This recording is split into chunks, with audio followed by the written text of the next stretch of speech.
Alright, so here we are. 3, 2, 1. Okay, so Diamondupree and KC. I've not seen the Pythra. You know, KC was rocking the Terry pretty well. You know, but a good start for Diamond. Like a nice 39%. 46 is gonna rack up. And okay, first hit. There we go, 10%. But you know, just retaliating with you know, a really good snatch from the fishing rod.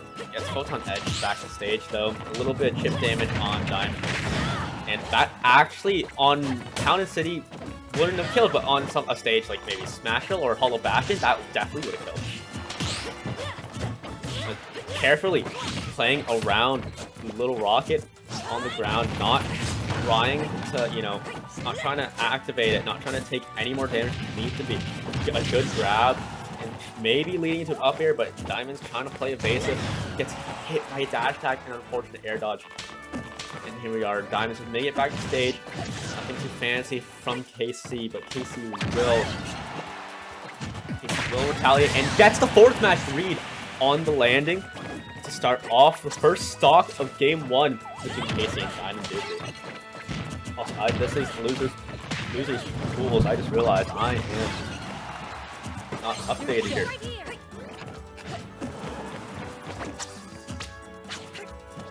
But great tech coming in from KC. You know, good job noticing that, recognizing that that's where Diamond's gonna set him, not backwards.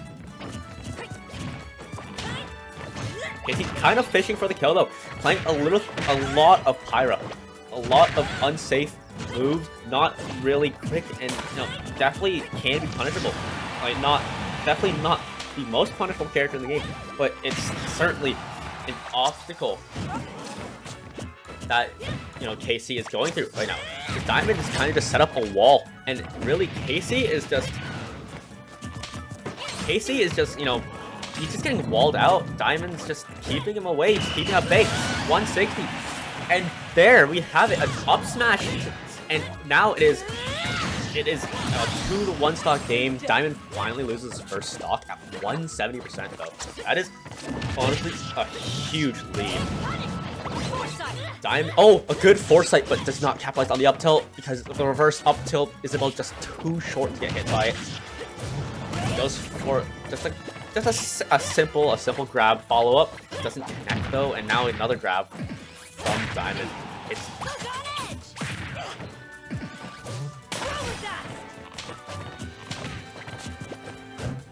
gonna try to set up that wall again behind that. Just the wall of hitboxes behind, or even setting them in between the two. They have to play so patient, the Pyramithra here, the KC. You know, it's kind of hard to play, especially when they're keeping you in that range. Up throw from the fishing rod isn't going to do it just yet. KC is so far out. The fishing rod doesn't connect, but the forward tilt does. First game going to Diamond.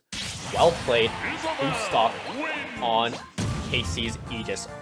Are we going to see a character switch now? Or are we going to see the KC Terry?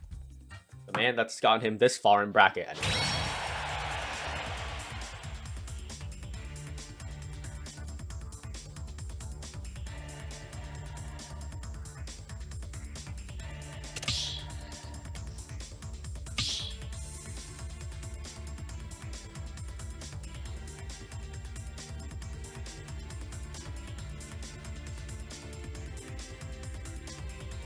No, not to discredit, but like the KC, even though he lost, he did put up quite a fight.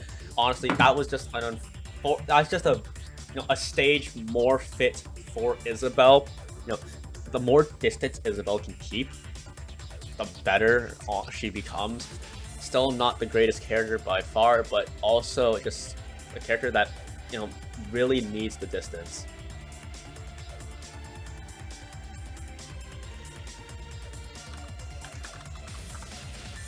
Oh, we see it with the counter picks. What are the stages going to be? Is the character going to be switched, or are they going to stick with the Pythra?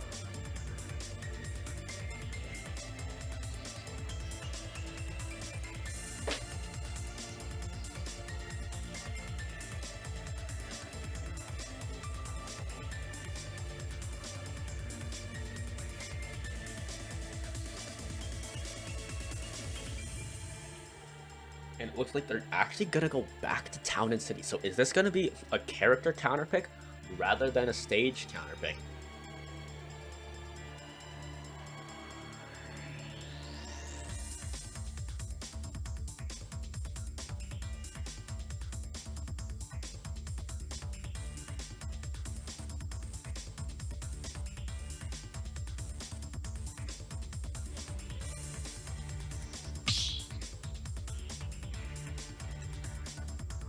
Here we are, the character we are going to see is, in fact, the Terry.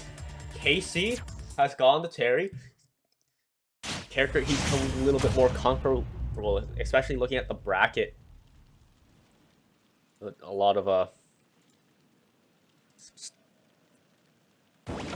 lot of Terry against Isabelle just seems like a bad time for Isabelle, because I feel like just having that solid projectile traversing the ground, yeah, sure, it can be pocketed by Isabelle, but it's a great tool to get rid of that rocket. Unfortunately, the crack shoot does get caught by the rocket itself, but that's fine. The damages are about as even as they're gonna get, other than the start of the game, of course. Now 60% on Diamond, 50 on KC. Game's a lot closer. Making use of Terry's movement, keeping away from the rocket a little better. At least as Terry, you have some of those better movement options and aren't limited by your recovery as much as Aegis are. And now Go Meter is online, so there is the possibility of one jab leading into death for Diamond. Diamond's just he's gonna actually opt for the opposite corner. He doesn't want to get too close to Terry, and it does work. He does actually go back and engages with a few back airs, just throwing out a few hitboxes. It does get the kill, but KC retaliating back with a nice power dunk.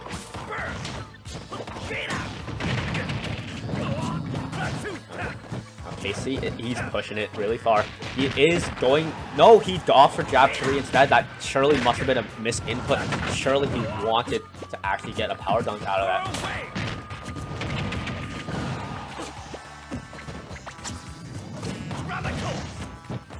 Now, okay, interesting, the side B actually does go up. Apparently, it went over the rocket, so he did avoid the first one. Wait, second one. Once getting the KO, though. Now, the rocket actually saving Diamond just because the small bit of Terry's hurt box did just overlap with the hitbox of it, with the activation box just above it, slightly above it. 31% on Diamond, 163 on Casey. That could potentially be the stock, and there it is with a fishing rod.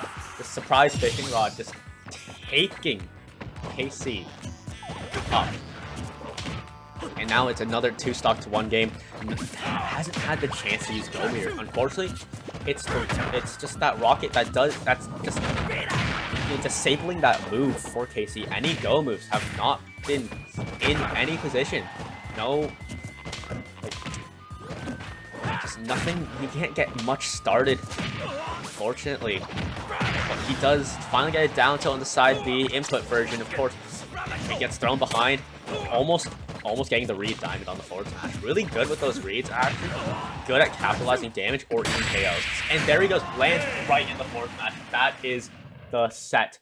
Well done, Diamond.